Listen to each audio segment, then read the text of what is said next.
साथियों नमस्कार, स्वागत है हमारे YouTube चैनल पर। मैं आज आपके समक्ष इंटर की मैथ पढ़ाने वाला हूं और इंटर की मैथ में पहला चैप्टर जिसका नाम है संबंध एवं फलन। दोस्तों मैं आपको बताता चलूं कि ये संबंध और फलन, आपको पता है कि फर्स्ट ईयर का एक चैप्टर होता है दोस्तों, वो चैप्टर का नाम क्या है? समुच्चय। तो ये पूर्णतः समुच्चय पर डिपेंड चैप्टर होता है दोस्तों।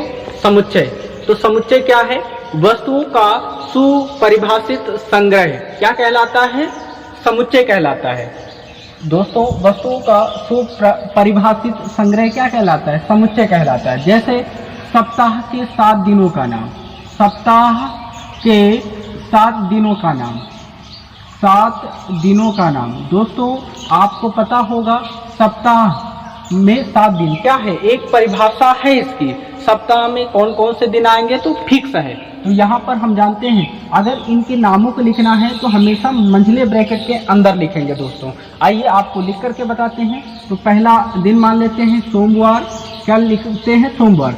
अगर दूसरा लिखेंगे तो हमेशा कामा लगा देंगे और कामा के बाद दोस्तों इसके बाद क्या आएगा?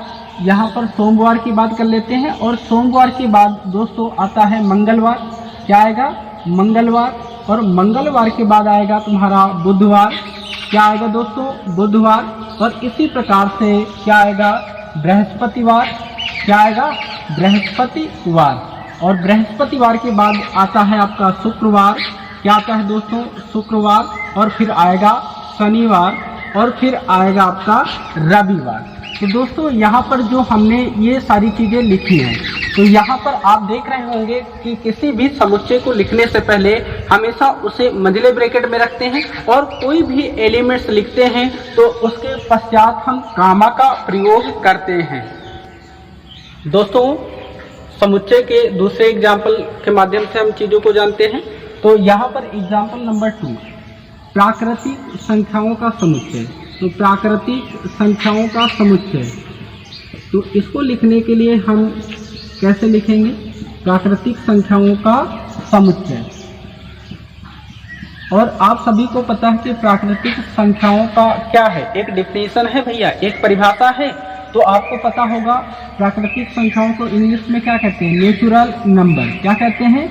Natural number. दोस्तों नेचुरल नंबर में कौन कौन से एलिमेंट्स आते हैं? आपको पता है कि नेचुरल नंबर जो होते हैं 1 से स्टार्ट होते हैं और इनफाइनाइट तक जाते हैं। तो सबसे पहले नेचुरल नंबर लिख लेते हैं 1 2 3 4 और ऐसे करके कहाँ तक जाएंगे? इनफाइनाइट तक। अगर इनको बोला जाए कि समुच्चय फॉर्म में लिखो, तो समुच्चय फॉर्म में लिखने से पहले आपको मैंने बताया था किसी भी समुच्चय को लिखने के लिए आप हमेशा मंझले ब्रैकेट का इस्तेमाल करेंगे और जितने भी एलिमेंट्स हैं और अगले एलिमेंट्स से पहले कामा का प्रयोग करते हैं। तो यहाँ पर हम लोग लिखते हैं, जैसे मान लो लिखने का प्रयास करें नेचुरल नंबर को अगर हम समुच्चय फॉर्म में दें तो यहाँ पर क्या हो जाएगा? 1 2 3 4 और ऐसे करके कहाँ तक जाएगा दोस्तों? इनफाइनाइट तक जाएगा। साथियों अब जानते हैं समुच्चय के प्रकार के बारे में। तो आइए समुच्चय के प्रकार के बारे में जान लेते हैं कि कौन कौन से प्रकार होते हैं। तो पहला आता है रिक्त समुच्चय, उसके बाद आता है एकल समुच्चय, परिमित समुच्चय, अपरिमित समुच्चय, सम या समान समुच्चय और समुच्चयों की समानता।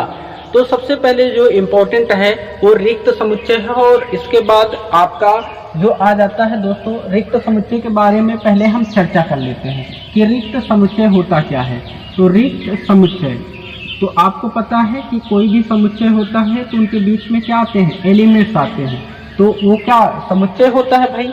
अब यहाँ पर रिक्त समुच्चय का मतलब खाली एम्प्टी स्थान, यानी इसका मतलब यहाँ पर अगर कोई भी समुच्चय लिखा होगा तो उसके बीच में कोई भी एलिमेंट्स नहीं आएगा। अगर कोई भी एलिमेंट्स नहीं आएगा तो दोस्तों ये क्या हो जाता है? रिक्त समुच्चय हो जाता है। और इसे किससे प्रदर्शित करते हैं? फाई से प्रदर्शित करते हैं। फिर से समझ लीजिए, यदि किसी समुच्चय के बीच में कोई भी एलिमेंट्स ना आए तो उसे क्या कहते हैं? रिक्त समुच्चय कहते हैं। और इसे किससे प्रदर्शित करते हैं? फाई से प्रदर्शित करते हैं। साथियों अब समझते हैं एकल समुच्चय के बारे में। शब्द से ही पता चल रहा है एकल समुच्चय। तो दोस्तों ऐसा समुच्चय ऐसा समुच्चय जिनके बीच में केवल एक एलिमेंट्स हो तो वो क्या कहलाता है, एकल समुच्चय कहलाता है। जैसे यहाँ पर मैं लिखूं ए, तो ये क्या होगा, एकल समुच्चय होगा। और इसी प्रकार से जैसे मैं अगला एग्जांपल लूं तो यहाँ पर 1 लिख दिया, तो आप देख रहे होंगे इन समुच्चयों के बीच में केवल एक एलिमेंट्स आ रहा है। जब समुच्चयों के बीच में एक एलिमेंट्स आए तो दोस्तों वो क्या होता है, एकल समुच्चय कहलाता है। साथियों अब जानते हैं परिमित समुच्चय के बारे में। परिमित यानी एक लिमिट में। दोस्तों एक लिमिट का मतलब क्या होगा दोस्तों, परिमित समुच्चय। तो इसमें क्या होगा, अवयवों की संख्या क्या होगी, फिक्स होगी, यानी यहाँ पर कोई ना कोई एंड पॉइंट आएगा। आइए इसको एग्जाम्पल के माध्यम से बहुत आसान तरीके से जानते हैं। तो यहाँ पर जैसे मैंने लिखा कोई नेचुरल नंबर का एक सेट उठा लेते हैं, जैसे 1 2 3 4, तो ये क्या है, यहाँ पर मैंने क्लोज कर दिया। तो आप देख रहे होंगे इसमें एलिमेंट्स जो हैं फिक्स हैं, इसके बाद आपका कोई एलिमेंट्स नहीं आता है। किसके बाद नहीं आता है, 4 के बाद कोई एलिमेंट्स नहीं आता, यानी इसमें एलिमेंट्स की संख्या क्या है, एक लिमिट में है, तो वो क्या कहलाएगा, परिमित समुच्चय कहलाएगा। साथियों अब जानते हैं अपरिमित समुच्चय। अभी आपने परिमित समुच्चय में जाना एलिमेंट्स की संख्या क्या होती थी, फिक्स होती थी, और यहाँ पर एलिमेंट्स की संख्या इनफाइनाइट तक होगी। और जहाँ पर एलिमेंट्स की संख्या इनफाइनाइट तक होगी दोस्तों वो क्या होगा, अपरिमित समुच्चय कहलाएगा।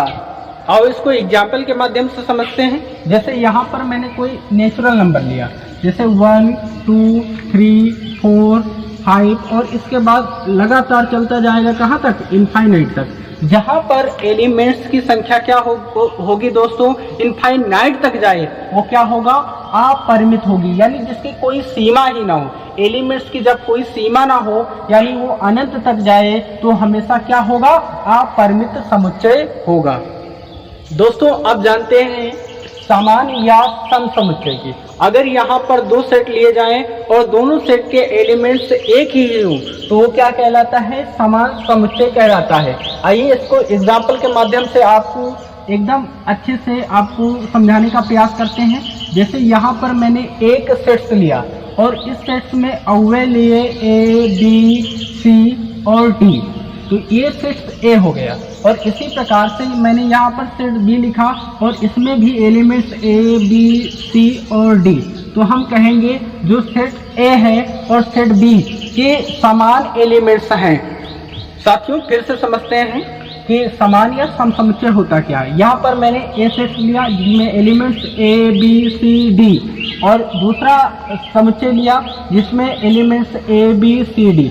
आप देख पा रहे होंगे सेट ए में elements A B C D हैं और बी सेट में भी क्या है, ए बी सी डी। यहाँ पर एलिमेंट्स की संख्या भी बराबर है और समान एलिमेंट्स हैं, इसलिए इसे हम क्या कहेंगे, समान या सम समुच्चय कहेंगे।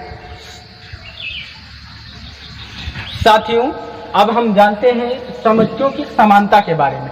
अगर हम यहाँ पर 2 सेट्स लें, यानी पहले ए सेट्स में ए बी सी और डी एलिमेंट्स लें और दूसरे सेट में यहाँ पर मैं ई एफ जी एच, तो यहाँ पर आपको नंबर्स ऑफ एलिमेंट्स देखे जाते हैं। दोस्तों आप यहाँ पर देख पा रहे होंगे सेट ए में जो तत्वों का नंबर है कितने हैं, 1 2 3 4, तो numbers of elements set A बराबर क्या हो, numbers of elements set B. तो अगर ये इक्वल है तो ये क्या कहलाएगा, समुच्चयों की समानता कहलाएगा। जी हाँ, फिर से एक बार मैं दोहरा देता हूँ इन चीजों को। अगर सेट ए में अगर एलिमेंट्स जितने हों और उतने ही एलिमेंट्स किस में होने चाहिए, सेट बी में, तो हमेशा वो क्या होगा, समुच्चयों की समानता को प्रदर्शित करेगा। साथियों अब सबसे इम्पोर्टेंट बात आ जाती है उप समुच्चय के बारे में। आइए उप समुच्चयों को एक एग्जाम्पल के माध्यम से आपको अच्छे से समझाने का प्रयास करते हैं। जैसे यहाँ पर मैंने एक सेट लिया जिसमें elements A B C elements हैं और इसी प्रकार से मैंने सेट बी में कुछ एलिमेंट्स लिए ए बी सी डी ई, ये आपका सेट बी के एलिमेंट्स होंगे। जब सेट ए के एलिमेंट्स जितने सेट ए के एलिमेंट्स होंगे अगर सेट बी में पाए जाए तो वो क्या कहलाएगा, वो कहलाएगा उप समुच्चय कहलाएगा। किसका कहलाएगा दोस्तों, तो यहाँ पर ए जो है वो बी का क्या है, उप समुच्चय है। क्या है, उप समुच्चय है। साथियों इसको और क्लियर कर देते हैं हम। यहाँ पर एग्जाम्पल नंबर 2 के माध्यम से आपको समझाने का प्रयास करते हैं। अगर यहाँ पर मैं सेट ए की बात करूँ तो सेट ए में एलिमेंट्स हमने लिए 1 2 3 और सेट बी में मैंने लिए 1 2 3 4 5। अब यहाँ पर आपको देखना क्या है, यानी सेट ए के जितने एलिमेंट्स हों सेट बी में अगर उपस्थित हों, सेट बी में उपस्थित हो तो ये क्या कहलाएगा, ए जो होगा बी का क्या कहलाएगा, उप समुच्चय कहलाएगा। और उप समुच्चय को लिखने के लिए सी की तरह दिखने वाले सिंबल का यूज करते हैं साथियों। तो साथियों आज की चर्चा यहीं तक। फिर मिलते हैं नेक्स्ट वीडियो में, और नेक्स्ट वीडियो में हम आपको संबंध और फलन